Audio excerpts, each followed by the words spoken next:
Hello, one. Hello, all, to the latest Global in the Granite State podcast episode, a program of the World Affairs Council of New Hampshire. What a year it has already been, and we are only halfway through.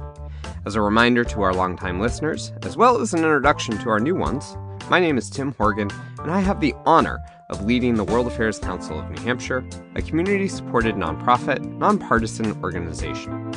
I am also your host for this monthly series looking at many of the top global issues of the day, while also highlighting the topics you should be aware of, even if they aren't getting a ton of coverage. We cannot do this work without the support of our amazing community, and I want to thank each and every one of you who have joined us as a member or donated to this important cause. WAC&H accomplishes a lot for a small team, but we could do more with an even stronger community. If you are able and find this work important, I invite you to donate to our organization at wacnh.org. A special thank you to our long-standing series sponsor, McLean Middleton, for their ongoing leadership in supporting this work. McLean Middleton is one of New England's premier full-service law firms with over 115 attorneys throughout offices in New Hampshire and Massachusetts. McLean Middleton's attorneys have been providing trusted legal services to businesses throughout the region for over 100 years. Learn more at mclean.com. Now, on with the show.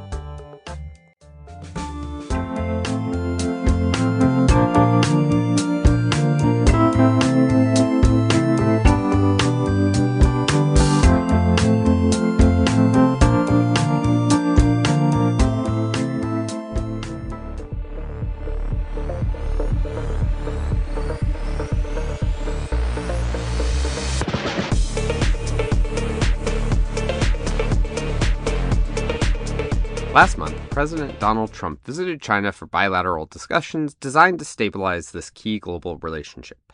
Issues such as tariffs, export controls, trade, Iran, Taiwan, artificial intelligence, and other critical concerns were on the table. However, it remains unclear on how many of these issues were discussed. As President Xi has repeatedly said, the U.S.-China relationship remains the most consequential bilateral relationship in the world. So it remains vitally important to understand the dynamics at play here.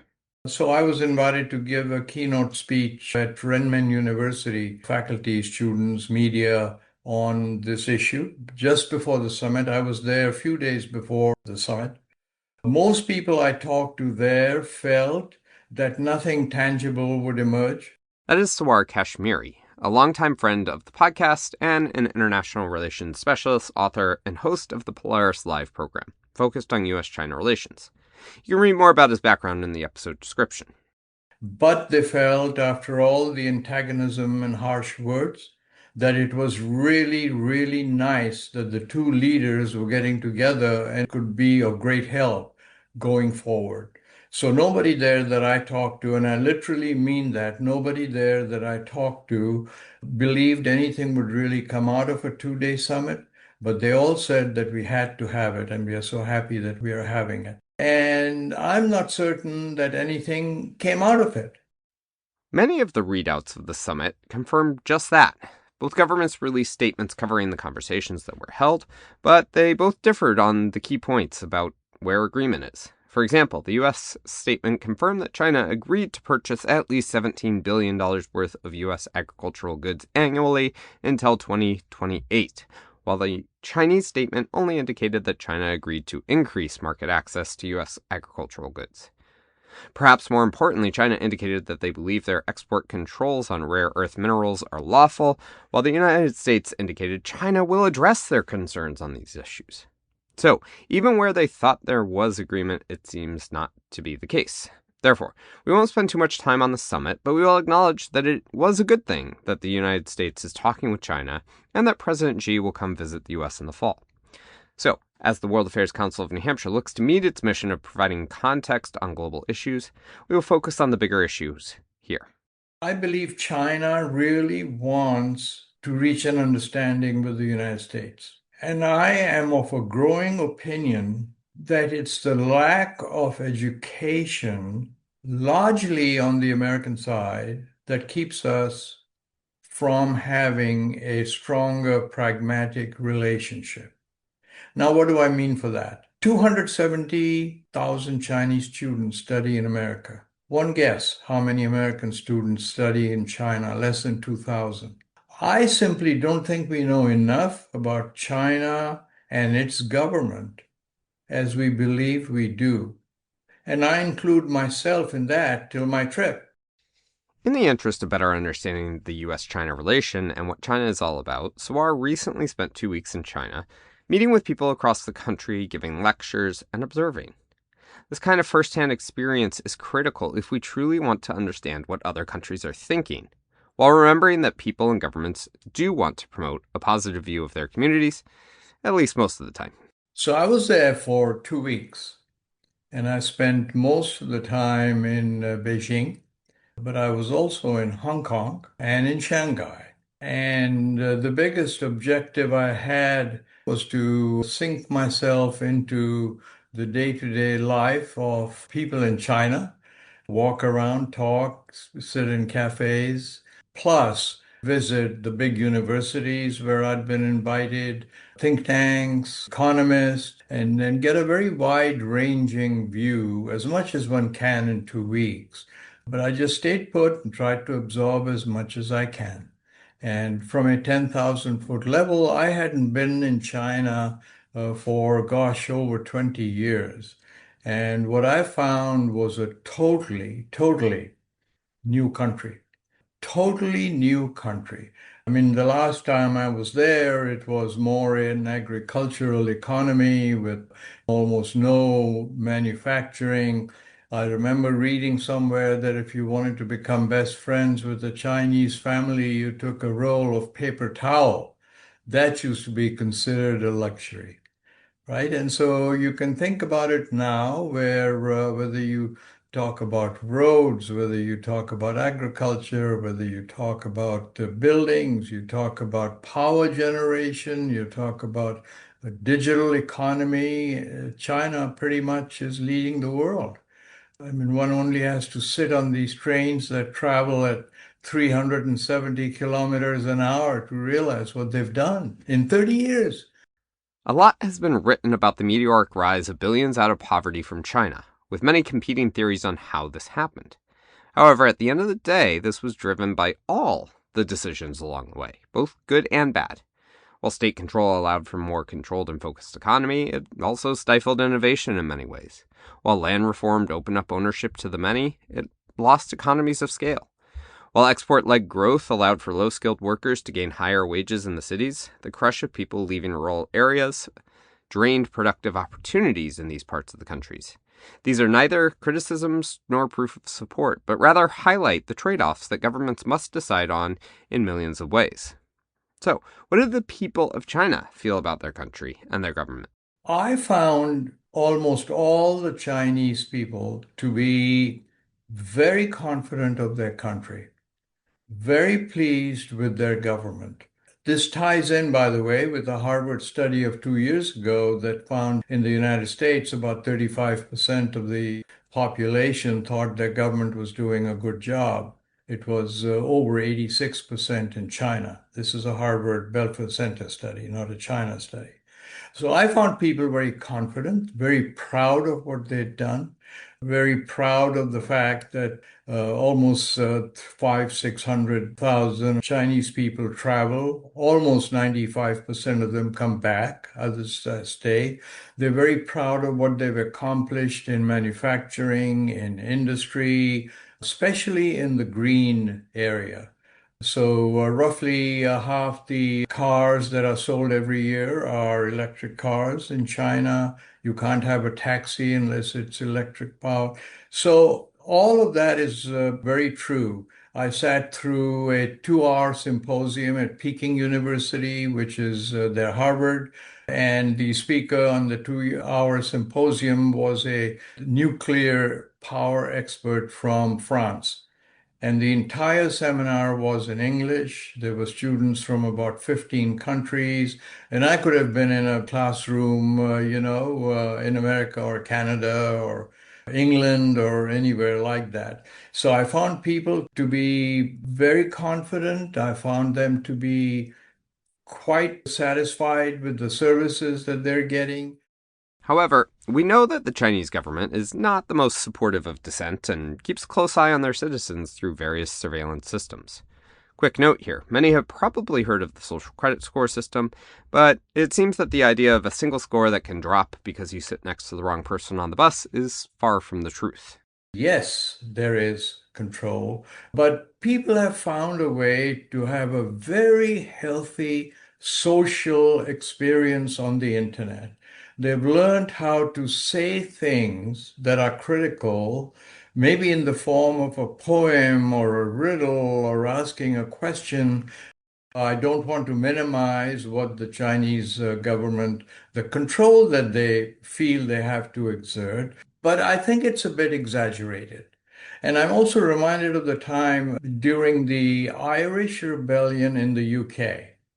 There was a time when I went there almost every month for 2 years for business. And the IRA was blowing up garbage cans, a lot of people getting killed. Prime Minister Thatcher almost got killed in a bomb attack. And that's where the surveillance of people really started. I remember when I stopped going to England, there were enough cameras there to where you couldn't step out of your house or hotel in London without being on camera. Because the Chinese have taken it orders of magnitude forward, right, with the software and computers and all of that.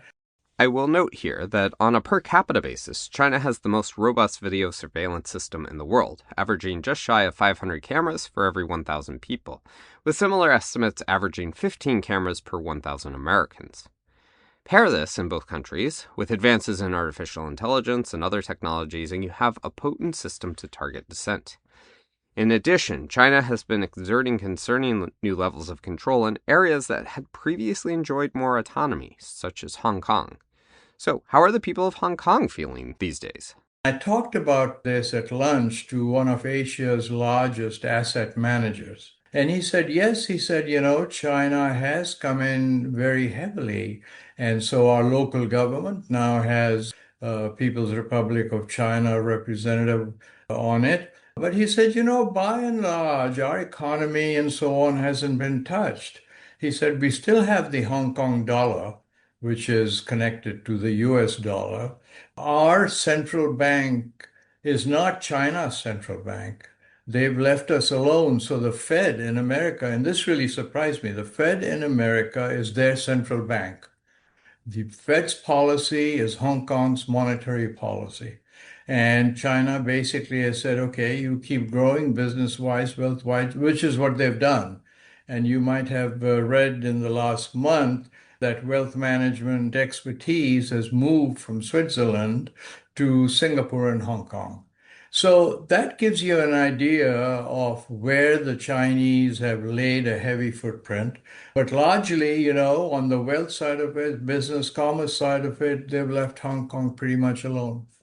Now, many see this just as the start of the crackdown and point to the prosecution and detention of Jimmy Lai, a prominent journalist and democracy activist, of how things can turn quickly, even for prominent business people. Despite this, in the American Chamber of Commerce in Hong Kong's 2026 Business Sentiment Survey, business owners were optimistic about future investment in Hong Kong, with only 9% of businesses surveying indicating that they plan to reduce investment in the territory. So, the story here is a bit of a mixed bag. Of course, the outlook is much different when you turn your attention to the even more consequential island of Taiwan. The status of Taiwan and the potential for a military solution to the conflict remains one of the major potential flashpoints in the entire world. One of the most important points in the relationship is exactly what you asked. I spent a half day with a very prominent security and military think tank in Beijing. I can make my conclusions fairly simple, and they're this, that most people I talked to, military and otherwise, felt that China didn't have to invade Taiwan, that this is like a ripe fruit that'll drop into the China basket. They pointed out about the cross-family business ties that exist between Taiwan and China, People's Republic of China. And every time I would say this, I would get stopped in China, where someone would say, wait. What do you mean, Taiwan and the People's Republic of China? Taiwan is part of the People's Republic of China. That's how strongly they feel. The impression I took away is that China really has no intention to invade Taiwan unless Taiwan begins to declare its independence, or unless the United States supplies it with arms that cross a certain threshold. But absent those things, my impression is China will not invade Taiwan because they don't have to. Disputed territory is not just a domestic issue for China, as they are disputing borders with many of their neighbors, as well as pushing the limits on what is considered their territorial waters. This has strained relations with their neighbors and even ended with deadly border skirmishes. From disputes with India, Nepal, Bhutan, Japan, the Philippines, and many more. As best I can tell, there are somewhere between 17 to 21 active disputes over land or sea territory. Again, a really critical issue because it deals not just with the India-China problem, that it also deals with an Asian issue because there are Chinese relationships with so many countries where they go back and forth. And so India is a signal, if you will, for what could happen elsewhere. Now, I was in India again this year. I was in India last year. I was there the year before. There is a great deal of concern about the fighting that took place, especially the last one where it was hand-to-hand fighting, as you recall, and people on both the Chinese and the Indian side got killed. So India now has, I think, an entire division that is maintained almost completely and permanently there. Having said that, I will also tell you that China's investment in the last 3 years has doubled in India. India is a very big exporter of medicine. Much of the input into those medicines comes from China. There is a growing trade, commercial trade, that has not been impacted and is growing very healthily between China and India.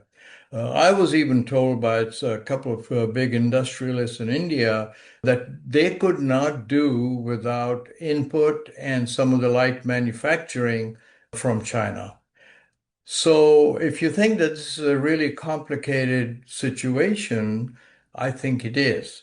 I think India also recognizes, and now I'll give you a little bit of my own thinking here. India also recognizes that it would stand very little chance if it came to a fight between China and India.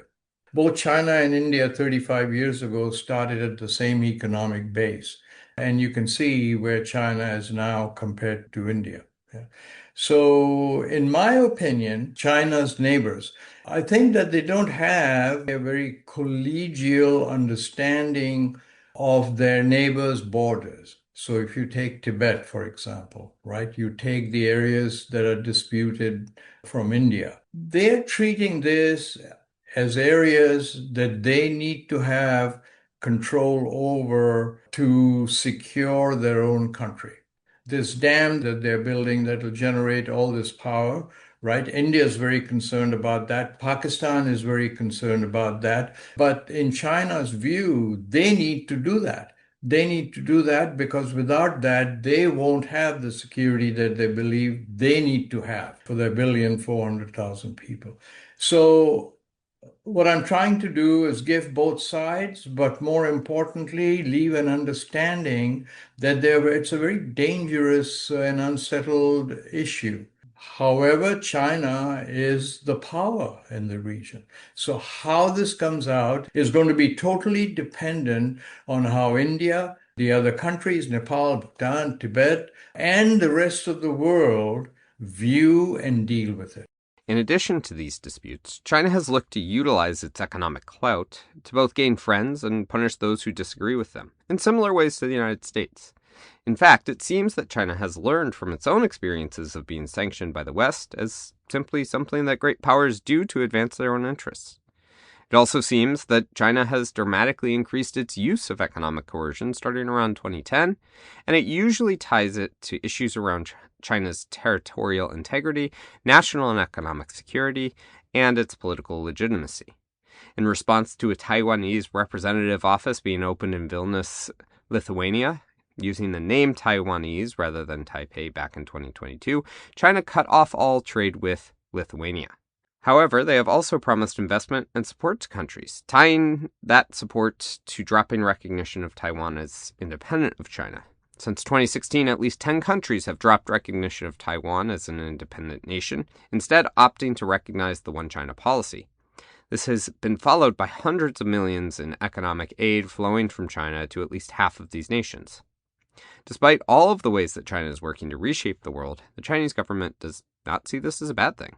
One of the things I believe China would like America and Americans to understand is that they've been colonized. They still look at that 100 years of colonization as 100 years of humiliation.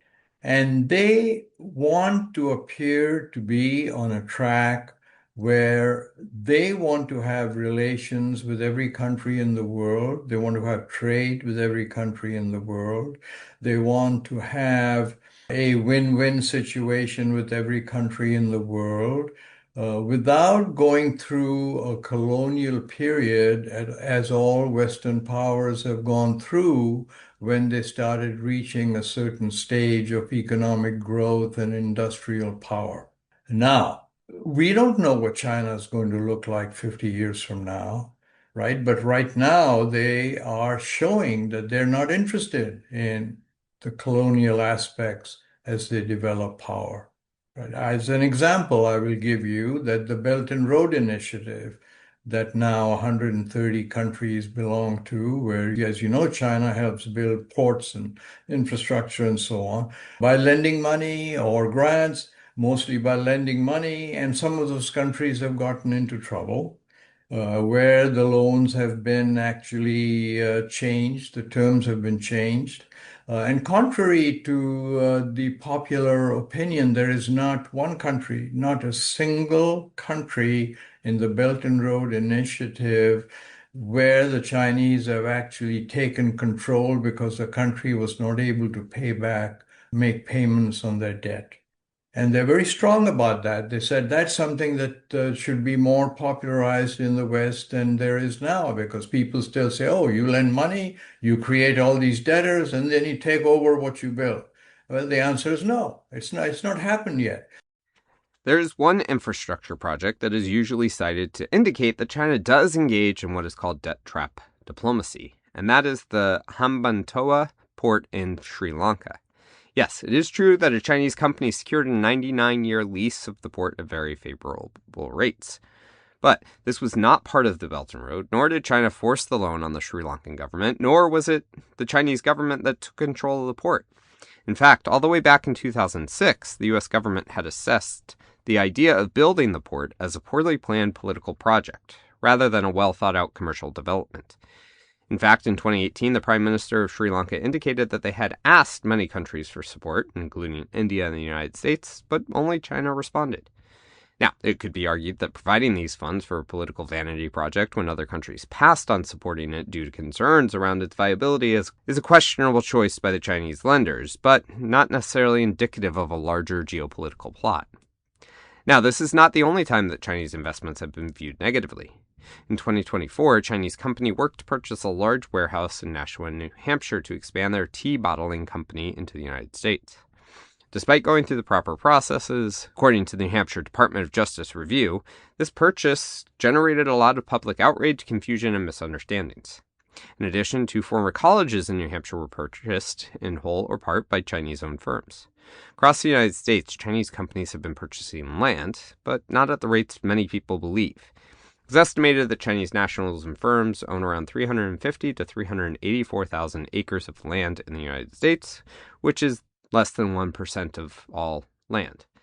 And all of these purchases have been vetted by the United States Committee on Foreign Investment. In the 70s, the Japanese were buying up everything, especially golf courses. And they also bought up Rockefeller Center, which is the heart of American capitalism in America's capital of the world, New York. Right? They bought all of Rockefeller Center, and I still remember the headlines. this is it. The Japanese are going to buy up everything. And well, a few years later, Japan had to sell Rockefeller Center back to America and lost a whopping amount of money. And so if you look at the percent, yes, they've bought some farmland in America. But I forget the exact number, but I think it is like 1/15th of 1% of the American land, if that. Maybe it's 1/100th of 1%. I mean, what are they going to do with the land? Take this to China? These are American assets. I mean, if push really comes to shove, what are they going to do? Take it with them? Right? Are they going to control it? Are they going to set up a board that will control that in an American state that is so important as New Hampshire is? Not many people would say they are worried about Chinese firms taking the land or infrastructure back to China, but their concerns are around proximity to military bases, that China could shut down production at the U.S.'s largest pork processor, Smithfield Foods, or simply that they are ways that the Chinese government can infiltrate and indoctrinate Americans, similar to concerns over the former Confucius institutes that were shut down across the country. These concerns, or at least the political rhetoric around the concerns, has gotten so heated that 26 states, including New Hampshire, have now implemented laws that restrict companies and people from countries of concern from buying land in their states. While Sarwar feels that this is taking things too far, he does acknowledge there are certain areas that we would never allow Chinese, or a wide range of other countries, to come in and purchase critical infrastructure.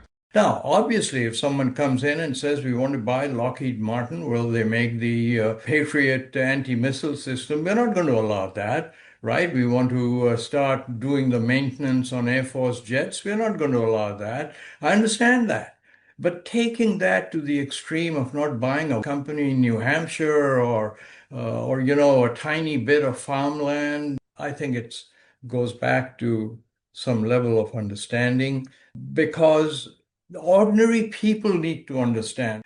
But why does it have a pulse with ordinary people? Because it's lack of information. This lack of education and understanding is not a one-way street. While it's true that more Chinese students come to the U.S. each year than American students go to China, it is not true that the everyday person in China feels they have a strong understanding of the United States itself. You talk to Chinese people in a cafe or so on, and they'll tell you, we don't understand America. Why are you so hostile to China? I mean, what have we done to you? Why you go around fighting and throwing your weight around? Right? And the same thing, if you talk to congressional committees and so on, almost a mirror image comes up. Where do the Chinese think they own all of the South China Sea? Look at them, they rolled over Hong Kong and taken over their government. I am more and more convinced, especially after my 2-week stay there, that we need to make education, travel, people exchanges, put that at the front of our foreign policy. And I really mean that. And I really am understanding a lot more about why that is so. The World Affairs Council of New Hampshire has been committed to this work for over 70 years. Bringing people of different backgrounds for important global conversations, international exchanges, and diplomacy simulations to help shape the world. As we work to provide these transformational opportunities, we look to our global community to spread the impact of these conversations and engagements. With that in mind, we hope you will take a moment to share this podcast with your connections and community, as we all work to understand how to engage with the world.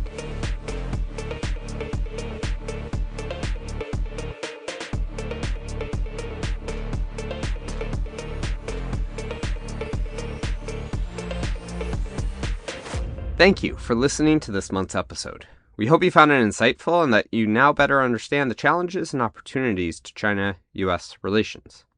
Hopefully this is the start of the conversation for you and that the ripples from this experience will inform your future engagements.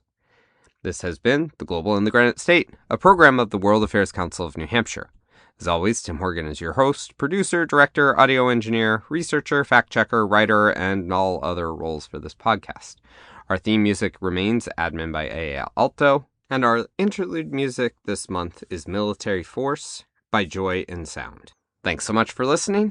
Until next month.